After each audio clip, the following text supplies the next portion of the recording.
It's said that Hermes, messenger of the gods, instructed primitive peoples in the arts and sciences of culture, giving birth to humanity as we now know it. From the Hermetic perspective, everything is connected by core principles that are seamlessly woven into the holographic and fractal nature of reality. My job is to expose those Hermetic principles to modern people and to inspire an alchemical renaissance so we can collectively integrate them with terrestrial arts and sciences for a more beautiful and sustainable human experience. My name is Phoenix Aurelius. I'm the founder of Alchemi-Culture, which is a perennial philosophy that incorporates Hermetic and alchemical principles into every aspect of human culture, the arts, the sciences, and our relationship with nature and natural resources. Join me as we actively weave Hermeticism back into our social fabric.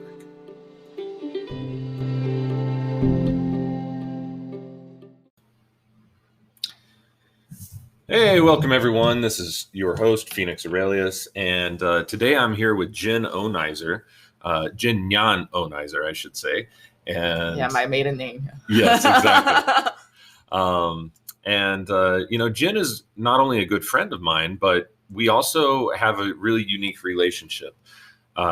We wouldn't call ourselves masters, sometimes other people do, but we have a very firm grasp on the subjects that we each work with, myself with Spagyria and Jin with traditional Chinese medicine. And, realistically, we are trading knowledge and working with each other and kind of training each other and sharing wisdom and healing techniques and things like that in an opportunity to create kind of like a collaborative medicine for the future, using a lot of spagyric techniques in order to fill traditional Chinese prescriptions, and also being able to incorporate TCM type body typing, constitution work, diagnosis, even acupuncture and things like that into the treatment methods of medical spagyria when there are cases of ens naturale, for instance, or ens veneni even.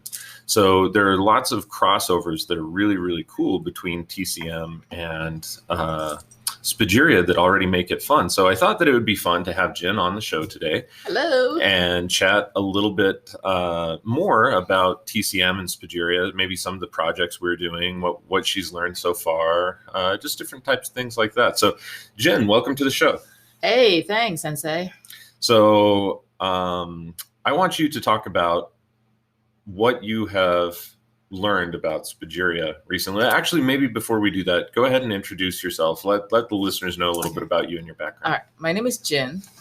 When I had my practice in Chicago, the business name is Gin and Tonic Wellness. So some people call me Gin and Tonic. So you're more than welcome to call me Gin and Tonic. It's totally fine. Okay. I have been doing TCM, traditional Chinese medicine, since I was 19. Okay. So I have never done any other profession other than this. So if you ask me to do something else, I don't know what the heck I'm going to do, which is fine because I plan to stick on this. Yeah. Just now you say we don't call ourselves master, right? Because I don't think you can be a teacher or guru per se, or a master until you really actually master your craft. I don't think I would master my craft until maybe another 50 years. 50. Yeah, I'm in the same boat. Right.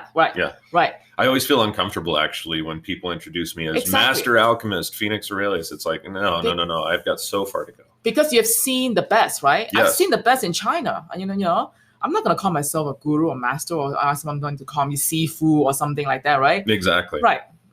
Yeah, until I know how to go about things like Paracelsus, he's the master for me in my craft. And, you see people even like Robert Allen Bartlett that have a tremendous, he's been practicing alchemy since before I was around. Right. So much skill. So right. But to me, you are my master, right? Of course. Sure, it's all relative. Right, all relative, right? If I have half of what you have, knowledge-wise, man, I'll be so happy. Yeah, well, I feel the same way about you with TCM, actually. Oh, it's easy to achieve, to know what I know. Yeah, we'll see. Still working on the Mandarin, even. That's the Mandarin part, yeah, you be speaking some Mandarin words. Yeah, it'll hanging out with me. Takes a lot of practice, though. Of course, everything does. Yeah, like Spagyria. Yeah, like just like you asked me about Spagyria, right? Yeah. What I learned. Well, until I met you, I did not know what Spagyria is. Okay, I only knew about the different format of medicine, like powder, extract powder, ground up herbs, elixir. Did you know how to make those Tincture. things? I know most of it. Yes. Yeah. Yeah. I've made pills and all that too. You know, Mhm. the old Chinese way. Yeah. Right. Compounding the powder. And Right. do you add honey when you Yes, we use honey as a binder. That's what I thought. Right. Yeah. But in modern time, they use cornstarch, which Yeah. is stupid. Yeah, it's so It completely stupid. defeat the whole purpose. Yeah. Well, and doesn't that make it damp then too? Very, and as we all know that most corns were grown GMO. Yeah. So, or at least laden with pesticides. So a lot of people have indigestion after taking those pills, and a lot of them are not working well because you have to digest the binder before you actually absorb. Mhm. Healthy people like us, we only digest like what 5% if we're lucky, or 10% of the medicine. Let alone someone who has health problem. Wow. You know? And do you put any sort of coating on the pills after you make them, or are they taken like ground right before you need to take the pill? You make the pill. Some pill you roll it in other herbal powder. Okay. Some pill you roll it in gold. Oh, really? Gold foil, yeah. Yeah, gold foil. Edible gold foil. Yeah. That's really cool. Yeah. So what I learned this whole week, I stayed here for a whole week. The most intense trip ever, okay? Yeah. I got so messed up, all right? And she's not saying like I was feeding her illicit drugs when she says that. Listen to what she's actually about to tell you here. Okay. So Sensei told me every time you do alchemical work, it works on your inner laboratory, I call it. Okay, your inner world, your psyche and everything, right? Your soul, your spirit. I did not quite grasp what he said at first, and I didn't believe him. And I was being cocky. I was like, oh, you know what? I have a good constitution. I eat well. I have a good lifestyle, This will be a breeze, you said. It'll be a breeze. Yeah, no problem. Yeah, bring it on, she said. Yes. So I was like doing everything he asked me to do in the lab and follow his instruction. I wasn't even lifting heavy weights. I wasn't even like running around like a maniac. I was just enjoying myself. Yeah. To me, it wasn't like a chore. It was totally a kind of enjoyment. Yeah. I love it. And I was talking to people, like doing stuff and very casual. But before I knew it, towards the end of the work that day, every single day is the same, okay? Just so you know. Wow. I was like I have run 50 miles or 500 miles nonstop. It's just so drained. Yeah, my joints and limbs, everything was achy. Yeah. As if I've done some really heavy lifting work, like coolie work, coolie, exactly. Old time Chinese slaves, they call it coolie. Yeah. Like I've been a coolie all day long, but I didn't. So that really fascinated me. But it didn't stop me. No, it definitely didn't stop. No, I kept telling Sensei, bring it on, bring it on. And before that, I actually took the gift of Magi, Spagyria, made by Sensei, of course. And he actually warned me, well, you know what? If you took those, it would really like speed up the transformation, right? Exactly. I said, I don't care. I want more transformation. I want a very in-depth transformation. Bring it on. I always think myself as a badass person, but Yeah, you learn more about yourself. I like that. I like even detox reaction. If I have to do like a once and for all method to get well in 3 days versus 3 months, I would take the boot camp. Yeah.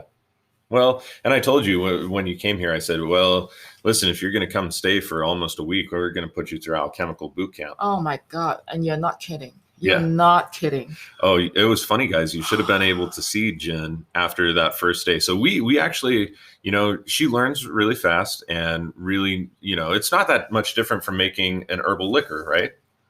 The tincturing process when you start. Oh my God, you cannot compare. Don't get me wrong. TCM originally came from Taoism, right? Yes. Right. And a lot of those esoteric knowledge, I'm sure they have Spagyria, right? In Taoism. Probably. Yeah, they have Chinese Spagyric medicine. All those things were no longer taught in TCM universities and colleges. So I'm sure we have something similar. Yeah. Now what is left for us to learn is all those very simple tincture making herbal infusion. Cannot compare to Spagyria. Cannot compare. You know what I'm talking about, right? Yeah. Because you make the tincture and you have to, you have to filter and then you have to calcinate all these, stuff that you filter out and then you take it in and then look at it again, and then you have to put it back on calcination, and then what else? Now you have to water leach, and then put it on calcination, water leach, put it on calcination. many rounds. Yeah. You don't have to do that with regular herbal tinctures. That's true. Yeah. Right. But the way that we started our spagyric tinctures the other day, they start like the same process. Same process. That's the easy part. That's why I was so shocked that I got so tired and worn and drained. Yeah, exactly. But it was like, oh, I'm doing really familiar work and it's not that much. We did process though, like what, 20 or 30 tinctures though? It's not that much. I was hoping you have 100. Yeah, well, I was like, what? That's it? That's it for today? Oh, okay. It's all the incubators can hold. True. Yeah. True. If you have a whole big, huge incubator, you can make more, right? Yeah, exactly. But it's just 23, right? 23 or 25 tinctures. Wasn't that much. Yeah. I was drained. Realistically, yeah. And at the end of the day, completely drained. And what did you feel like? Like I went through a detox reaction. Like my body is getting rid of stuff. Crap, okay? Yeah. I refrain myself from saying S-H-I-T. Okay. And very similar to after I took some very strong, potent medicine, and the body was going through Alzheimer's reaction or detox reaction. Yeah. Like a flu-like symptom, like slight headache, pressure on top of my head, vertex on my head. A little bit, very, very slight sweating, thirsty. What else? Sleepy and achy all over. Just a very typical detox reaction. Right. Yeah. Wow. So I knew I was getting of something bad in my body. Yeah. Maybe demons. I don't know. I'm sure I have demons. Of course I have demons. Of course. Yeah, everybody does. One on your shoulder all the time. Yeah. Whispering in your right ear, right? So, concerning the work that day and how tired you were, like, do you still have any other explanation for it besides the alchemical work starting to work on you? Yes, absolutely. I've been taking your Spagyria, of course. That's true. I have been taking the essence of egg for my, anti-aging, Yeah. Yeah. And reishi. Reishi too, and the gift of magi. Yeah. Okay. And you also gave me the Spagyria design. Yeah. I think all these synergize one another, right? They do, yeah. Yeah. Absolutely.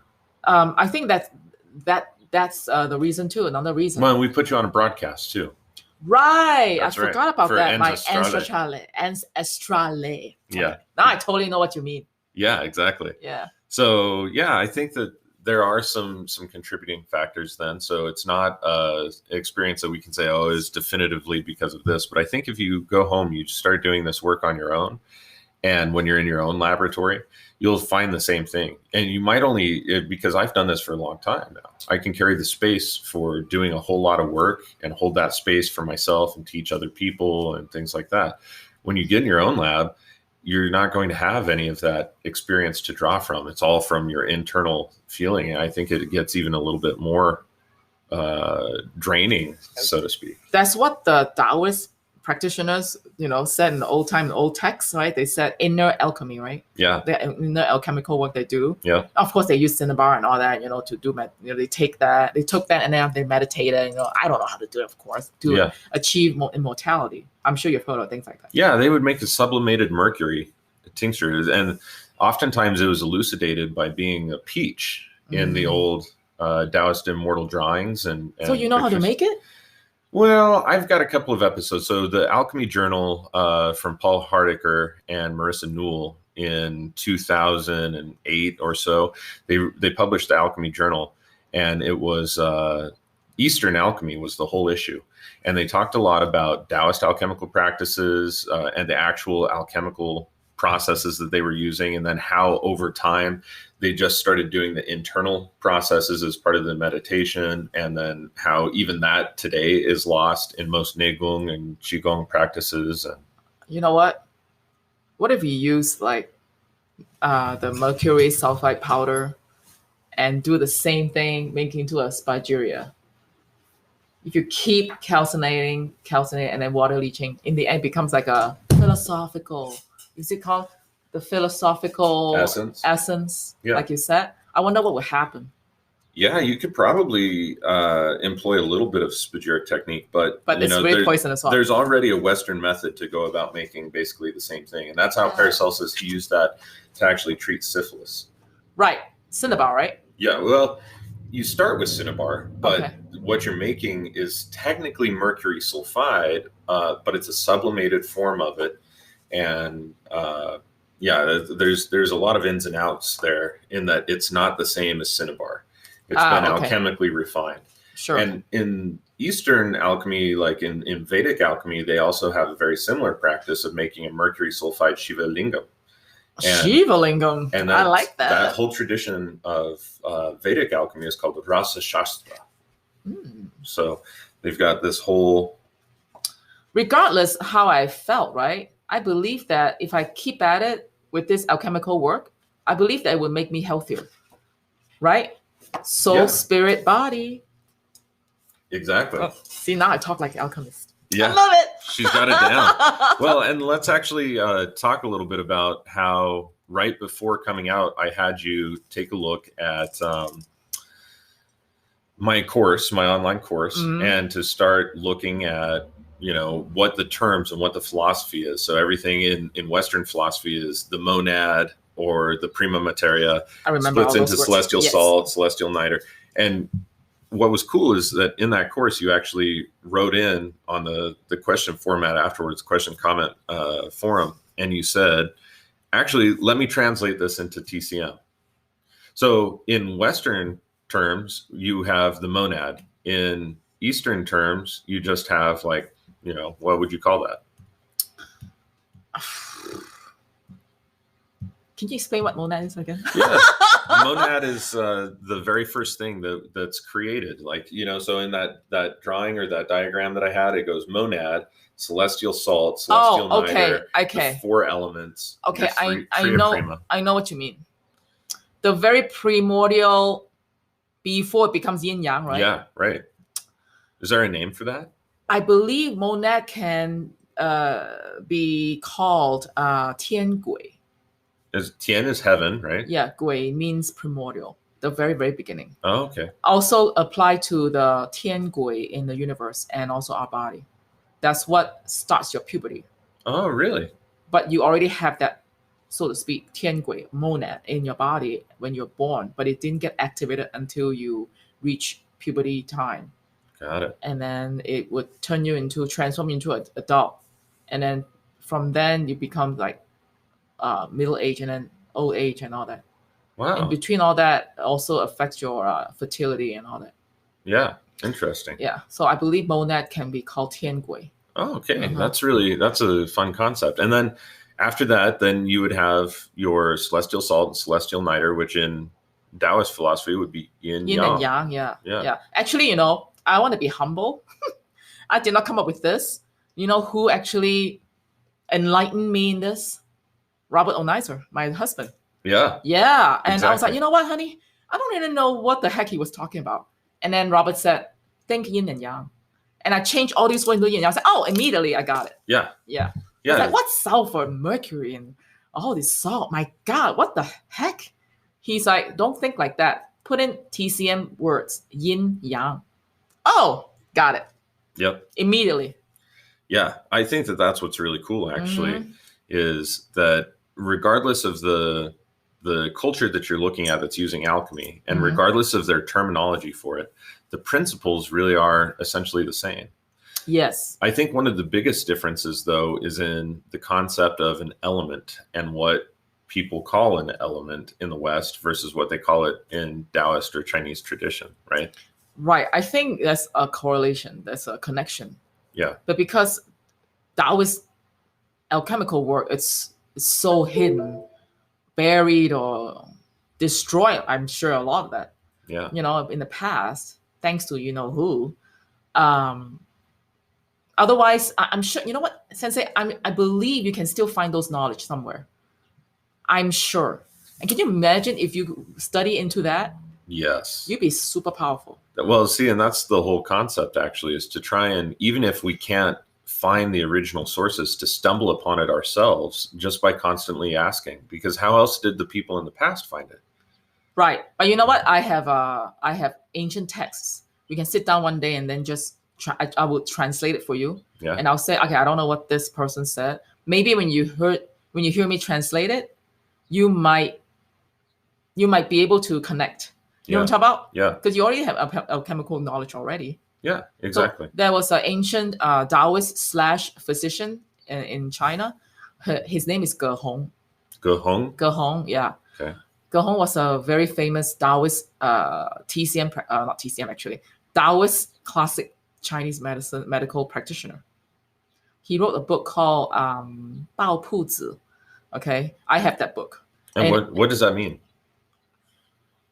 Bao Pu Zi was his name. People call him Bao Pu Zi. Oh, okay. Ancient time, people like that, especially teachers, healers, and all, they have different names. Oh, okay. Yeah.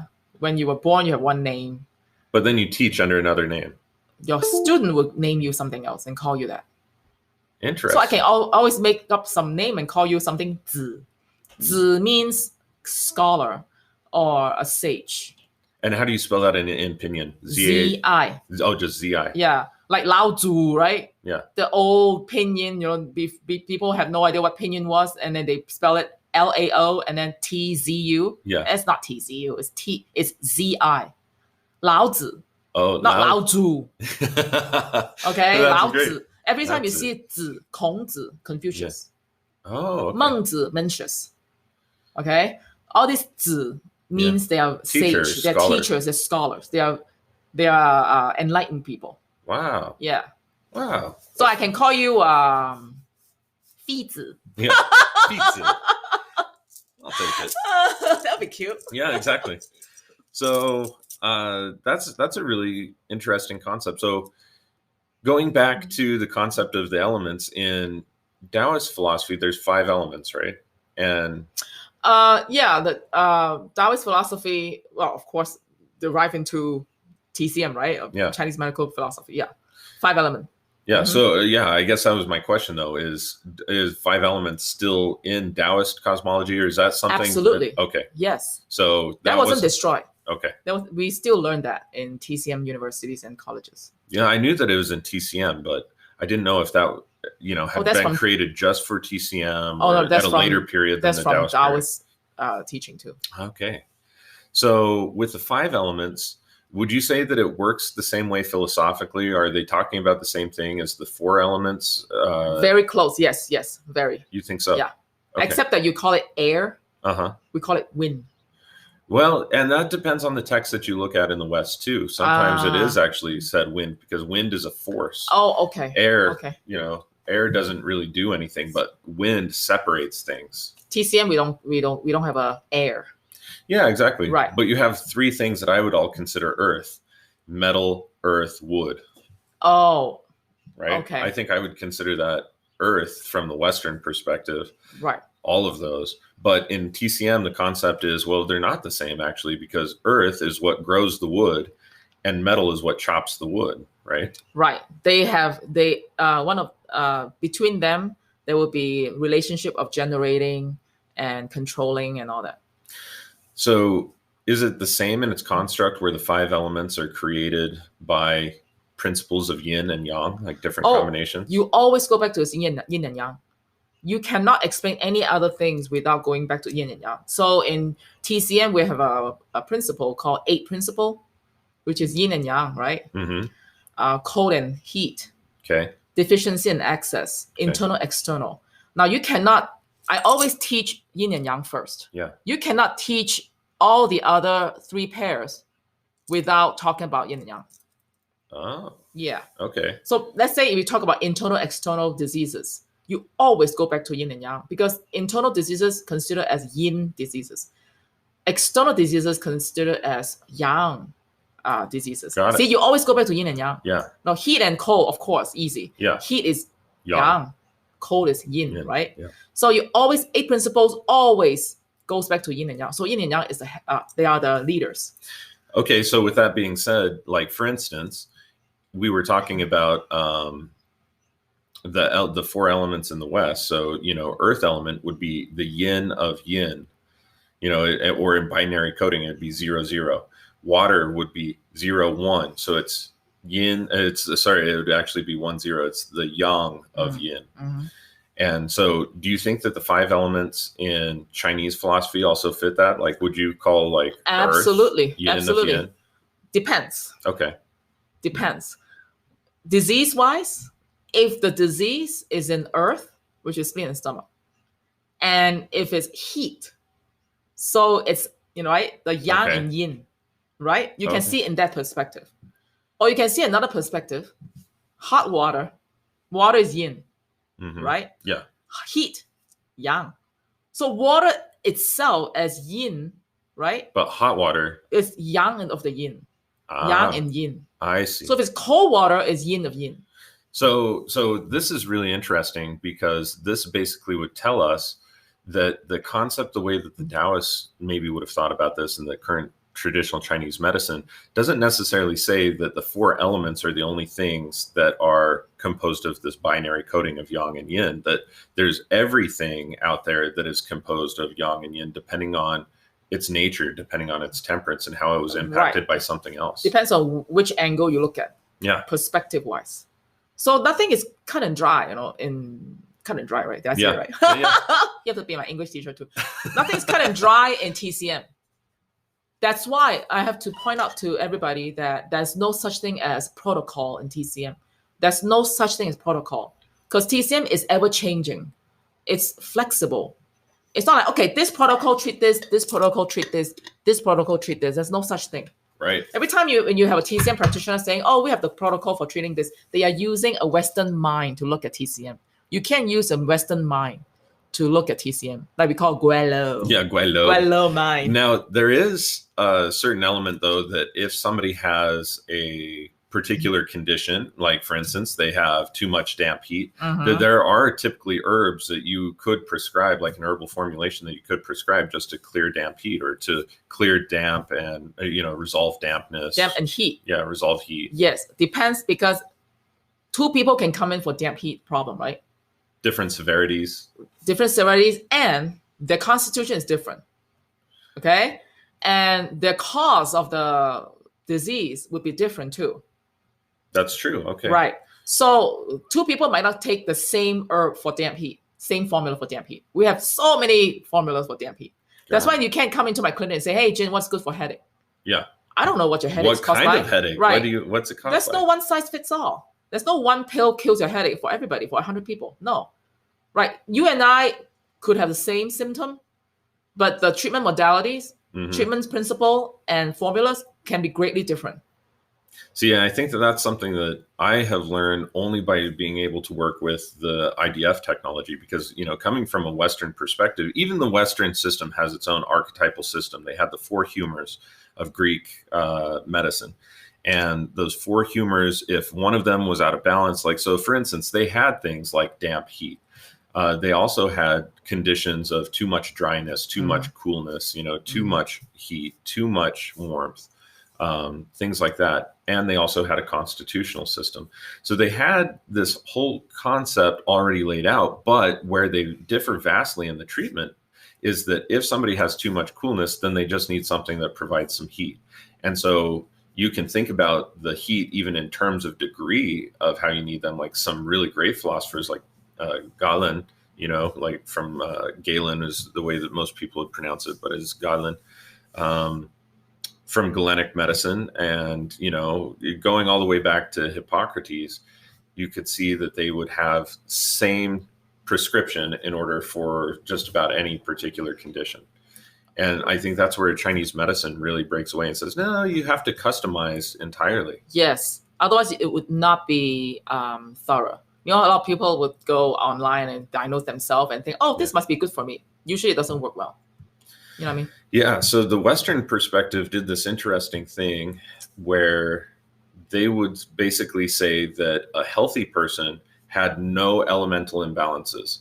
All of their imbalances were perfectly balanced. Yin and yang balance. Yeah. The completely. Same in TCM, we call it. All the way. So they said that disease arises when one element takes predominance over another element. So their whole concept was that everybody, a healthy individual, has the same constitution. That is quintessential. And they would try and get back to that. And TCM doesn't agree with that. Not everybody has the same constitution. Not everybody has the same constitution, but yin and yang balance is the same theory. Yes, just apply it differently. Right. Yeah. Sometimes it's because too much yin, sometimes because too much yang. Okay. Sometimes it's not enough yin. Sometimes it's not enough yang. So there comes in the excess and deficiency. That day you asked me about what deficient heat means, right? Yeah. Yeah, that's what it means. Yeah. So it's not like you have heat symptom. Is it excess heat or deficient heat? It all varies. Yeah. You can say, oh, I have heat. Oh, let me cool it down. It doesn't work that way. Sometimes you have to nourish your yin. In order to tone down the heat. Yes. Yeah. If it's excess heat, then you bring down the fire. If it's deficient heat because of, not enough yang. Yeah. Yeah. No, sorry. It's not enough yin. Deficient heat, not enough yin, then you have to nourish yin. Yes. If it's too much fire, it's excess fire. Yes. Then you have to bring the fire down. Yin remains the same. Yin didn't change. Right. Exactly. Right. Yeah. Maybe like us, you're not too hip on all the wireless radiation penetrating us all the time and disorienting the harmonious state of the natural world. The World Health Organization even admits that cell phone radiation is a Class B carcinogen, and the scientific studies of the deleterious effects of wireless radiation on health grows larger each day. But BioArc discs structure the radiation that's around us, rendering it harmless and even beneficial according to the tests that we and some others have run on them. BioArc discs come in 3 sizes: small for cell phones, tablets, computers, and personal electronics, medium for Wi-Fi routers, large televisions, and other household electronics, and large for entire rooms, computer server stations, and other large-scale needs. We have a BioArc disc on all of our tablets, phones, computers, electrical devices, hell, even on our fridge and our Wi-Fi router. Using our tri-field EMF meter here at the Research Academy, we've shown that the RF frequency, the standard and weighted magnetic fields, and the standard and weighted electrical fields are all drastically reduced back into safe zones using this simple invention. For a limited time, you can get 4 small BioArcs for your personal electronics and 1 medium BioArc for your wireless modem or router for only $164.79 with free shipping when you order the BioArc family pack using the affiliate link on our website. Visit phoenixaurelius.org, click on the Media tab, and then scroll down to the Alchemi-Culture podcast page. Then, just click on the BioArc family pack and order yours today. As with all the links on our podcast page, this company offers us a small percentage of sales to help fund our research and make this podcast a possibility. So go ahead, get your BioArc disc today and start structuring the radiation in your environment. So we're back. We took a little unexpected break. Obviously, we hit a time limit with the recording system that we're using, or some electronic anomaly happened. But yeah, before we went to the break, we were basically talking about yin and yang and different deficiencies and the 4 elements of the West compared to the 5 elements. And really what we have to acknowledge when we start looking at these things is that they don't, like, the cosmology is different. So even though they call them elements, there's some differences in the way that we need to look at what the entire cosmology of TCM or Taoist medicine is really talking about, because even though they're using the term elements, or that's the way it translates, we're not talking about the same thing, actually. We not in terminology wise, but I see a connection there. Yeah, I do too. Yeah. There is a connection, but it's not one for one. Like, you have to translate some things. But I'm sure you can correlate both. Yeah, you can to a certain both. degree. Yeah. Just like what we're doing now. Well, and just like, for instance, even though it's slightly different ways of perceiving it, Jin, Qi, Shen. Jin Qi Shen. Jin, Qi, Shen. Still working on my Mandarin. But all 3 of those treasures basically also relate very closely to sulfur, mercury, and salt. Oh, the 3 treasures, right? Right. Yeah. Exactly. You can say that. Yeah. There's some slight dissimilarities, but for instance, Shen is would be mercury. It'd be spirit, right? Shen, yeah. Exactly. Yeah, Shen would be mercury. Your Jing would be sulfur. Sulfur. Exactly. Yeah. It'd be your essence. And then, but the Qi though, what is left is salt. Salt is body, isn't it? Salt is body. Exactly. Well, you can call it. Yeah, you can call it. Yeah. Yeah, 精气神. Yeah, you can call that. Yeah. I think, And that's what I was saying. There's a little bit of difference in conceptualization, but Right. it's very, but I very see similar. a connection. Yeah, exactly. Yeah. So I think that there are many, many parallels already between what I would consider to be perennial philosophies. Because if we were to talk about Ayurveda, even, they've got these same things in the doshas, Pitta, Yeah. Kapha, Vata. Vata. Uh-huh. Exactly. They have these same things in terms of the qualities of tamasic, rajasic, and sattvic. Oh, you know a lot, Sensei. Yeah, I've Impressive. studied Ayurveda quite a bit. Cool. So there's all of these different crossovers that we begin to see. In Ayurveda, they actually have 5 elements. And Also, yeah, I didn't know. I did but not they see have that. the 4 Western ones plus space. Space. Yeah. Is that the air? No. Oh. Air is different. So they have space creates air, creates water, creates fire, Okay. creates earth. And so they have that connection. Too much space in me, so I get fat? No, I'm just kidding. Yeah, no, it would be more like you lose yourself. You get dissolved, you're spacey, or there's a void. Okay, like a void. Yeah, what they would call like having a void there. You might in TCM diagnose that something is yin deficient, therefore creating deficient heat or creating what's an empty heat.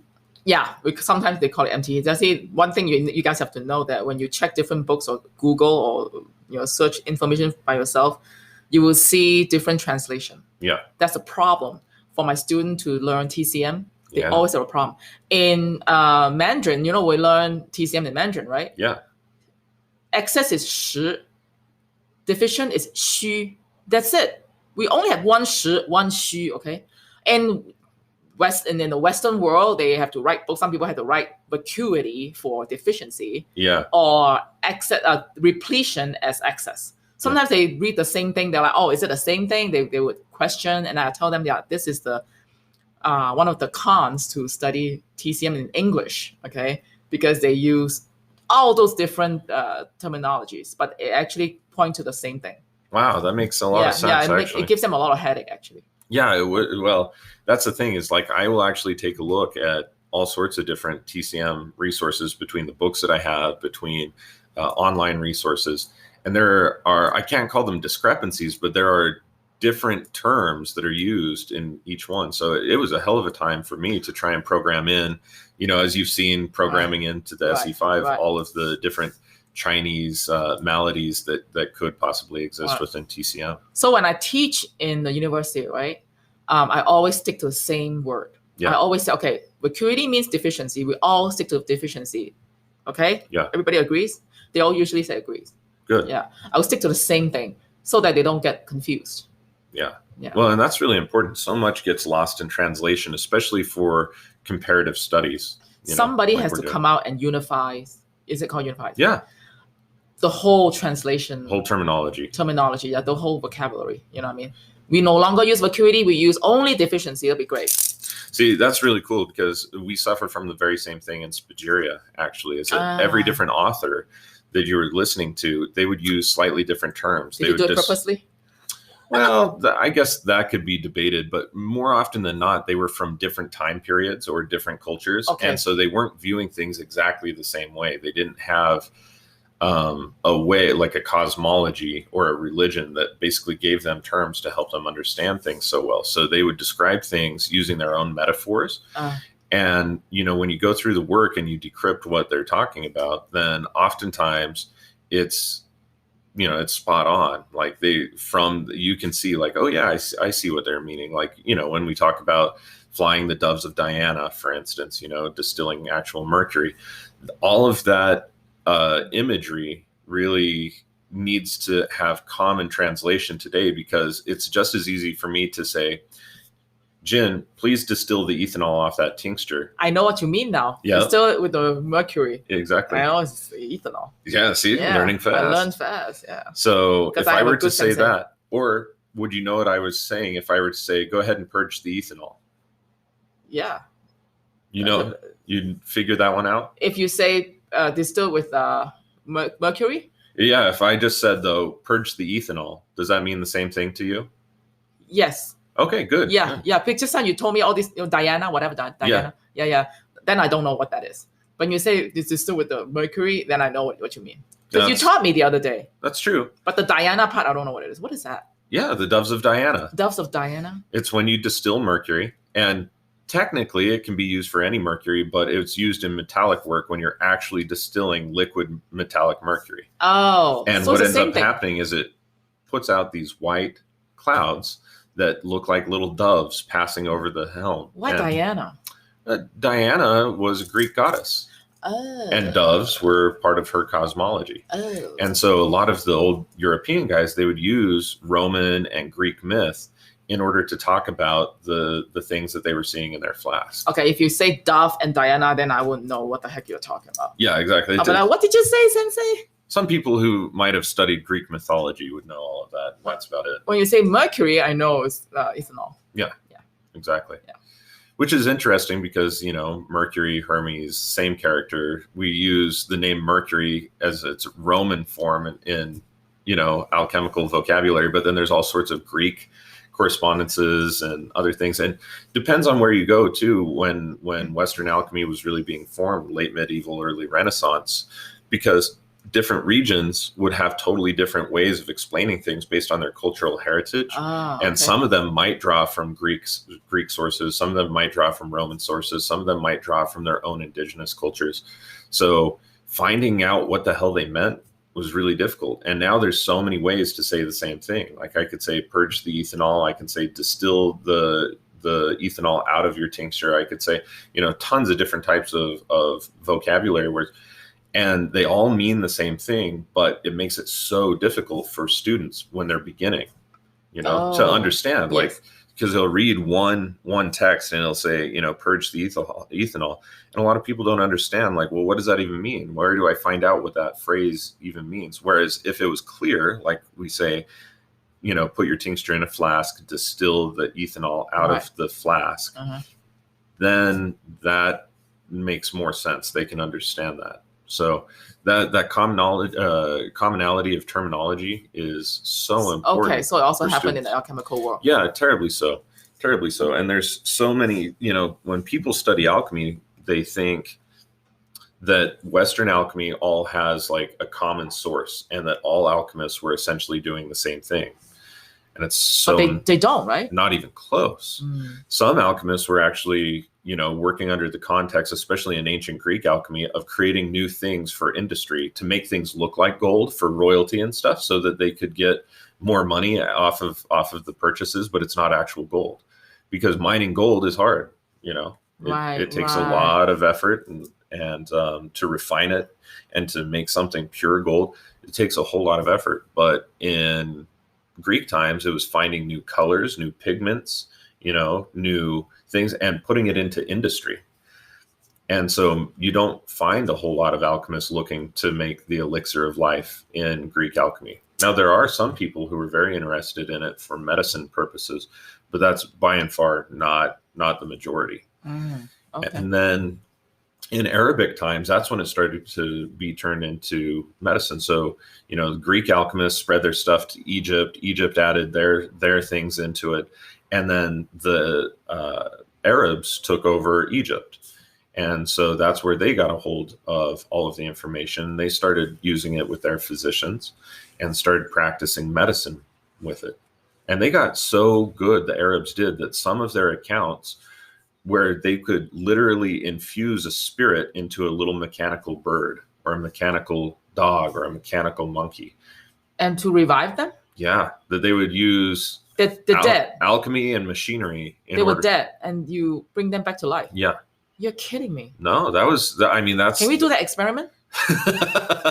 It's a little Hey, I above would my not be pay surprised. grade. Oh, Sensei, you can do everything. Yeah, I'm sure if I put my mind to it, we could come up with some answers. That'll be but some pretty awesome, epic project. I'm very interested. yeah, they would build like a small little mechanical monkey and put it together with like little pieces of flesh and metal and all sorts of things. I thought it was from a dead monkey. No, that's already been done. That's the necromancy. That's, yeah, okay, necromancy. I know necromancy. Yeah. Well, no, not in a magic sense, but Yeah, I mean, that's what they would be doing is necromancy is basically working with the energies of the dead to be able to put a spirit back into it. so it's alchemical work too? No, that's magical work. Right. Yeah. I'm talking about using alchemical work. Yeah. So, but my point is that they would use alchemy, and they would also use machinery and, geometry, of course, and, all of these different sciences to be able to show that they could, through the grace of Allah, bring something into being. Wow. Yeah. So I thought that was just absolutely fascinating. So we can make robots, Yeah. I mean, this is where I think a lot of people's imagery of steampunk, that style, steampunk. Yes. Yeah. I think that's where it comes from. Oh. Is, in the collective subconscious that was happening at one point in the Arabic world from about 600 to 900 AD. Wow. Awesome. But regardless, we talk about the terminology, right? Yeah. I am excited to learn all these new terminologies in alchemy. Yeah. Well, to expand my vocabulary, right? Yeah, it will, and mine too. And to expand my neuroplasticity so I don't get Alzheimer's. Right. Yeah, exactly. Keep the brain young. Exactly. Yeah. So at any rate, it's been a fascinating glimpse. Maybe you can talk for just a moment, though, here, Jin, about what you learned during your time here and some of your takeaways. Oh, my God. First of all, because I've never taken Spagyria before my entire life, because I was born in a TCM family, right? Yeah. We never had any Tylenols and all that, Western med and all that. We only rely on herbs and all that, and other modalities. So I only know other formats that I mentioned just now, like the extract powder, decoction, and all that, right? Yeah. So when I first started taking Spagyria,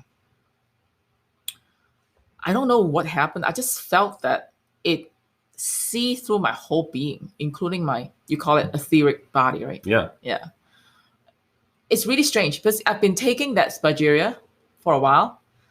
I felt that I've changed. Like something in me has changed. I don't know what has changed.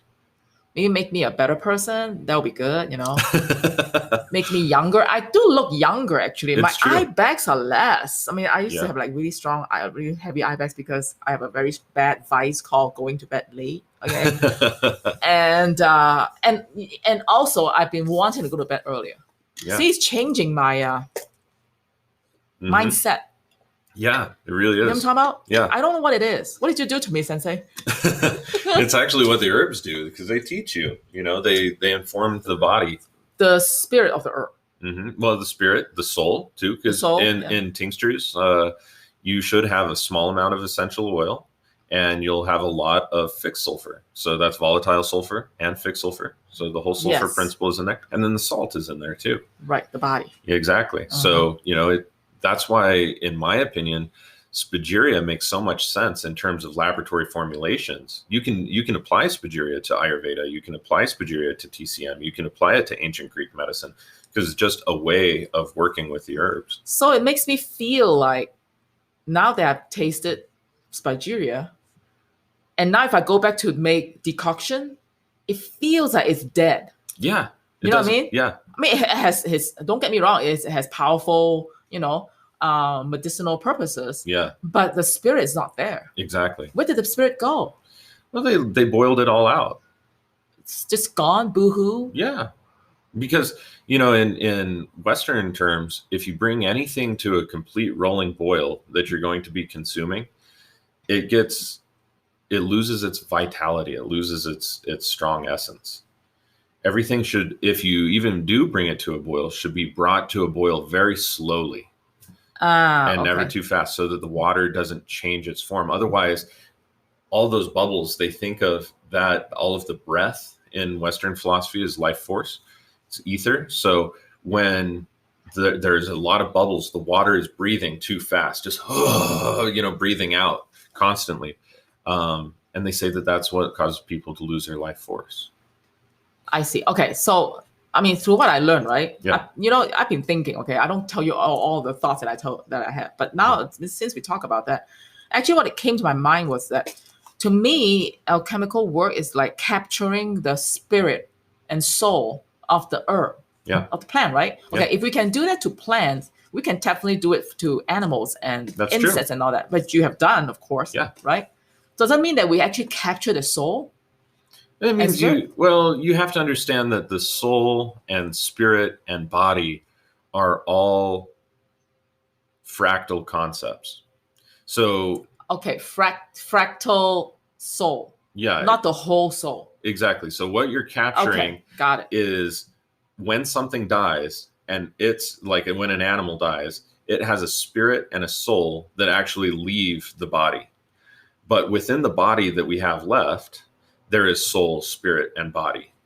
Does that make sense? Yes. And so it's the soul of the body that you would be extracting when you're working. I see. with And animals. yeah, in Yeah. Chinese culture, we have 3 corporeal soul, Mhm. with 魂 we call, and 7 ethereal soul, which is no, I have to translate. Okay, in my mind. Sorry, 三魂七魄. Okay, 3 ethereal soul, 魂, 7 corporeal soul, which is 魄.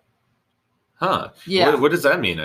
7 corporeal soul. 三魂七魄 means 3 ethereal soul, 7 corporeal soul, spirit.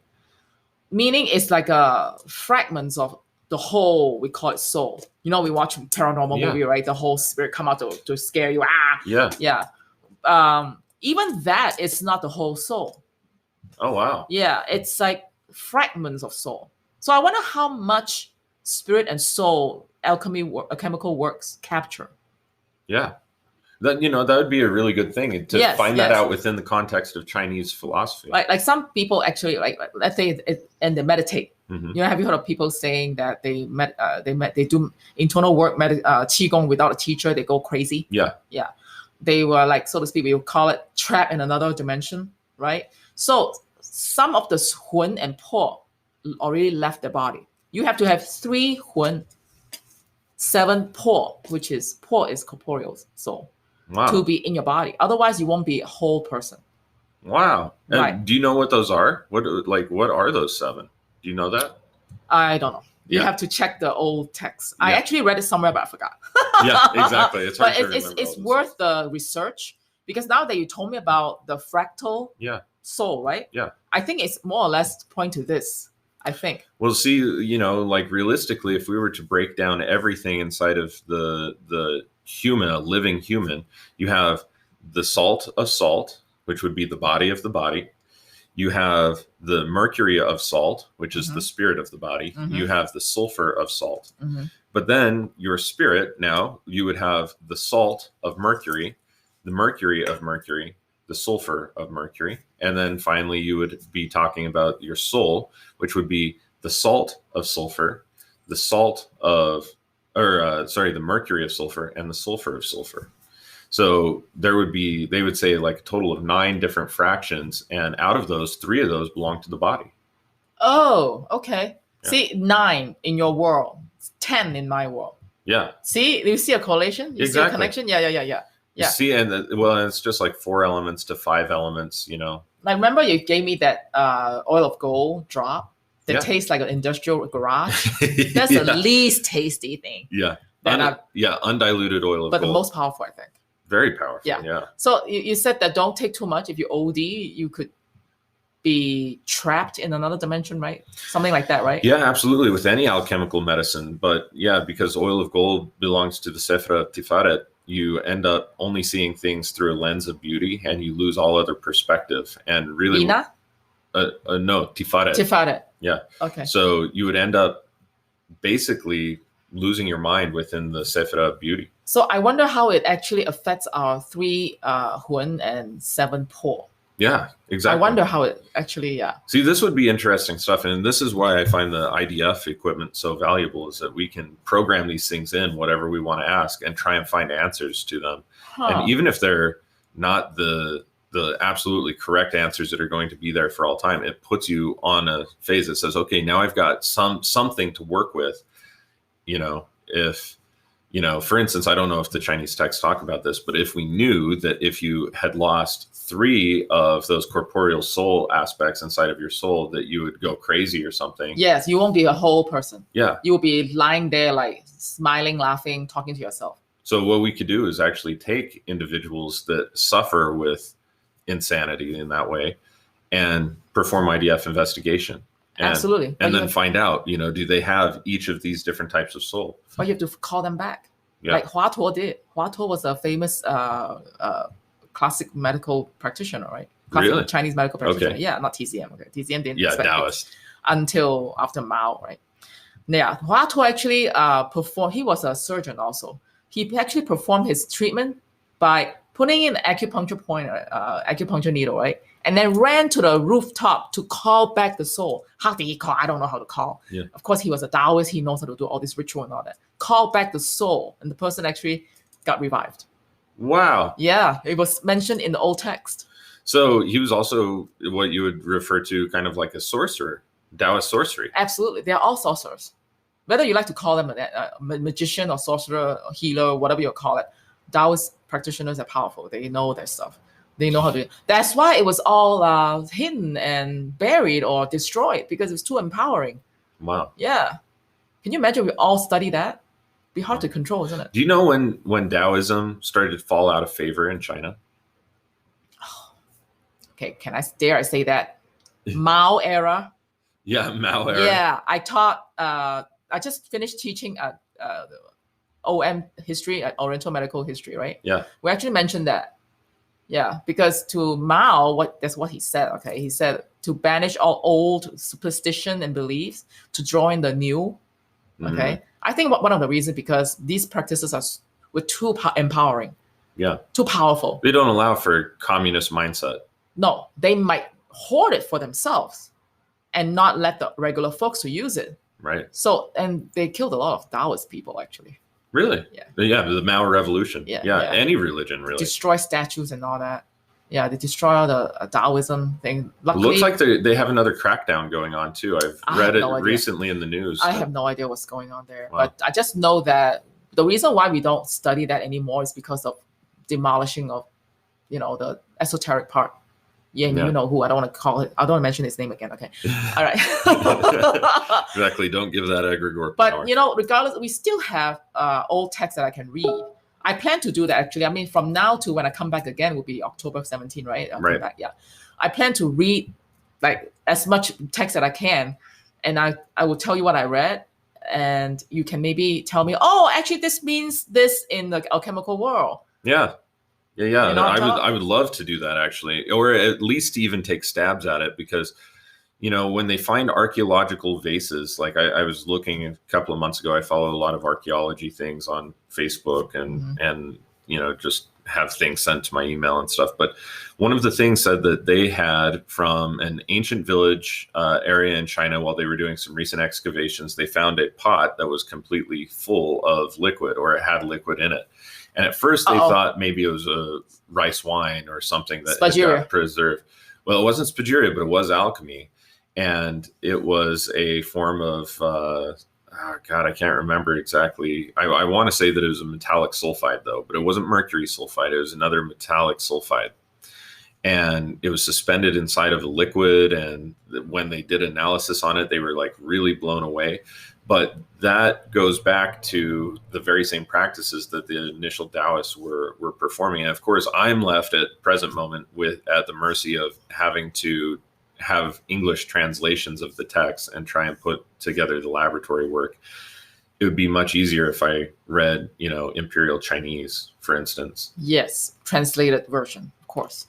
Yeah. Well, and do you read the Imperial Chinese? The old Mandarin? Yeah. Yeah, I more or less understand. And they did write in Mandarin? But of course, I still need help to translate, some of the, because we don't talk like that anymore. Yeah, in Mandarin, Chinese character, but we don't talk like that anymore. Right. Sometimes if I want to, when I was studying in China, some of my Western friends who spoke fluent Mandarin, right? Between me and my Chinese friend, right? If we want to say something that we didn't want them to understand, we would speak in some old Mandarin. And they're like, what are you guys talking about? It's unfair to talk with ancient Mandarin. I was like, yeah, that's the way to go. We don't want you to know what we're talking about. Yeah. Simple ones I can figure it out. I can speak it. Yeah. But we don't talk like that anymore. Wow. Only exists in literature, books, texts. Wow. Yeah. But you can read it though? Or do Most you of the time. Yeah. Most of the time. I still need some help to translate sometimes. Okay. So I can buy books translate into modern Mandarin. Got it. Yeah. But I try not to read in modern Mandarin. I don't want to rely on it because I really want to dig into the Yeah, old well, text. and then it's just like anything else. You're at the sacrifice of the translator and how much they actually knew and understood, especially in the poetic version, right? Because there's a lot of poetry in Taoism. Right. But if sometimes I would see the translation being off, and I'm like, oh, it doesn't mean that actually. I think it means this. But most of the translators were good. Yeah, that's good because it makes sense. You know what I mean? It has to make sense. Yes. Right. Exactly. All right, cool. Well, I think we should probably start wrapping up this episode, but this has been really fun. We should, again, keep bringing you back on every so often. Oh, I plan to. Let's keep talking about Jin. Yeah, exactly. I don't have a choice, apparently. So, yeah, we'll have you back, though, and we'll chat a lot more about upcoming TCM stuff. And, Jin and I are actually working on building a Spagyric TCM apothecary so that prescriptions can be filled. TCM prescriptions can be filled using Spagyric methods. That would be great. Yeah. We're so close to it. We've got our first 25 items on the way. Right. So I just want to do the calcination, okay? Yeah, we'll do it. Not video, hands-on. I will sit by the hot oven. I don't care. Well, see, and we would have done it this time, but we just have a fire restriction in place. I know. Yeah. Bummer. Yeah, it's $5,000 fine. I know. I don't want you to have that. So yeah, I don't want to have that either. I'll come back and do it in October, right? Yep. Okay. Exactly. Well, as long as it's not raining. If it's raining, it'll be hard. But I will hold umbrella underneath. I'll do that. Okay. I really, really want to learn. Okay. I really want to. Yeah, it's easy. It's easy. It's just. Of course, it's easy for you. It's just sitting around a fire, though. Remember, I said, "What if I burn it?" You say, "That's the purpose. You want to burn it." Yeah, that's what you want to do. I thought it was cooking. Yeah. So. All right, Jin. Well, thank you so much for coming on. Thank you. Thank you for listening, everybody. Hopefully this didn't go too far over your head and you learned about some interesting interdisciplinary studies between TCM and Spagyria. And if not, then, join us again, because the more that you keep listening to this kind of stuff, the more it will start to sink in. All right. Thanks so much. Have a good one, folks.